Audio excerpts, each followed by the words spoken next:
សៀលគងភ្នំទូចយំបោកខ្លួនអាឡ័យសង្រែងសោកស្ដាយនិស័យរឿងព្រឹកពីព្រេរឿងខ្ញុំគឺរឿងពិតរែងពិតរែងចំបែខ្សឹបខ្សួលម្នាក់ឯងគិតវែងគិតរកតែថ្លៃអូននៅទីណាអូននៅទីណាអូន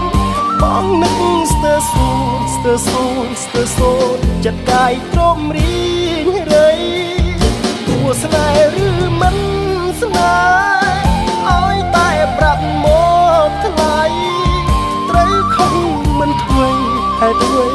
អ្វីទៅស្ងាត់ចោលបង